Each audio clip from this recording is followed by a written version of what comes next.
La historia de las mafias en la Argentina no ha sido escrita. ¿Existen en verdad las mafias en la Argentina o no son más que una deformación ideológica? ¿Son un hecho del pasado o su presencia se extiende hasta hoy? ¿Qué es en todo caso la mafia? Después de algunos acontecimientos sensacionales, la mafia desapareció del discurso público en la Argentina. No es casualidad que aún en la actualidad, para hablar de las y de los italianos en la Argentina, se privilegie el arquetipo del migrante que logró el éxito gracias al trabajo duro. Pero no podía ser, y de hecho no fue soplar y hacer botellas. En los siguientes episodios proponemos un relato todavía incompleto, pero por algún lado hay que empezar, ¿no? La ley de residencia y la ley de defensa social contribuyeron a crear una neta diferenciación entre las y los trabajadores que venían a forjar la grandeza de la nación y aquellos que tuvieran la intención de dañar al país. Pero fue tan así, entre la figura del mafioso y la del migrante honrado, parece haber habido más préstamos de lo que hemos estado dispuestos a aceptar. La mafia no es cuento. Segunda parte del primer episodio, Los Indeseables. Estamos en 1926.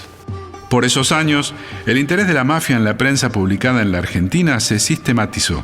En Crítica, cuyo director Natalio Botana fue apodado el Al Capone del periodismo, pero también en Caras y Caretas, las noticias describían una mafia individual y casi aislada. Al ajuste de cuentas, le seguirían secuestros y extorsiones, generalmente atribuidos a la mano negra. En un informe confidencial que las autoridades diplomáticas en Sicilia remitieron a su canciller en 1925, se puede leer: la mafia es ante todo una industria, una especulación económica que se practica en aquellos ambientes que se prestan a su explotación. En 1928, Folco Téstena se preguntaba en Mundo Argentino: ¿qué es la mafia? ¿Es simplemente un estado de ánimo? Casi se podría decir que es un temperamento. Para entender qué es la mafia, debemos pensar que durante muchos siglos las poblaciones de la isla de Sicilia han tenido todos los motivos para desconfiar de los gobiernos y de la justicia. La mafia siciliana puede considerarse una degeneración, o mejor dicho, una exasperación del sentimiento de justicia. Hacia 1930 comenzó a hacerse evidente cierta naturaleza organizativa vinculada de una forma u otra al fascismo. Aunque según la ideología fascista, la emigración era una pérdida del poder estatal, fue una válvula de seguridad que permitió aliviar la situación interna, tanto desde el punto de vista económico como criminal. Precisamente en esos años habría llegado a la Argentina una nueva generación de mafiosos como consecuencia de la represión fascista en Italia.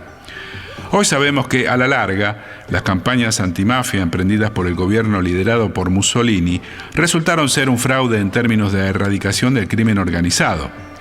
Mientras los poderes fuertes permanecieron imperturbables, solo la mano de obra mafiosa fue sometida a juicio o terminó en prisión. Hasta 1938 se identificaron 136 mafiosos citados tanto en la prensa étnica como en castellano.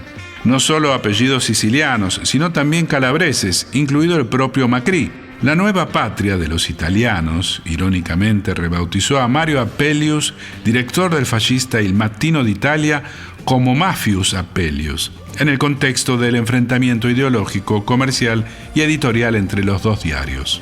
Esta era, a grandes rasgos, la situación que se vivía hasta el caso Ayerza, que divide la memoria de las mafias en la Argentina en un antes y un después.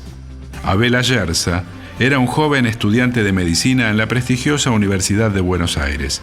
Pertenecía a una familia de élite. Su padre era un reconocido cardiólogo español con estrechos vínculos con la clase dirigente local. Abel Ayerza, hijo, fue secuestrado en el campo mientras estaba de vacaciones con sus amigos y su mayordomo en octubre de 1932. Pero a pesar de que su familia pagó el rescate solicitado por el clan Galiffi, su cuerpo no fue descubierto hasta febrero de 1933. El desarrollo del caso Ayerza fue objeto de una intensa cobertura periodística. Si bien los responsables fueron todos inmigrantes italianos, la representación del autor ideológico del crimen, Giovanni Galiffi, presentó rasgos muy diferentes a la de los asesinos materiales. La prensa moldeó la imagen social de Galiffi a partir de su trayectoria desde su Sicilia natal hasta convertirse en un exitoso hombre de negocios. La imagen de los secuestradores y sus cómplices, en cambio, carecía de todo rasgo positivo. Eran retratados como pobres, con poca instrucción y recién llegados.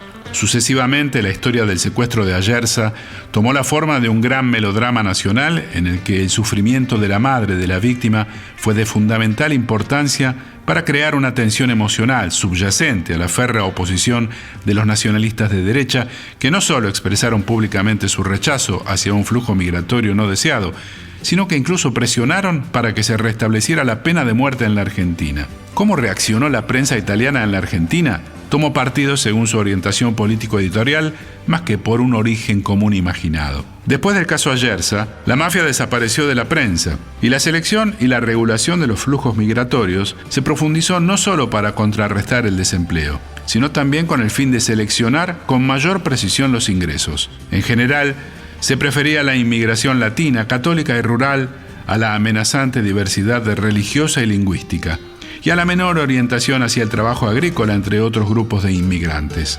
Solo entonces las y los italianos fueron asimilados gradualmente a un estereotipo étnico positivo, en tensión directa con las figuras del indio, el gaucho y el cabecita negra.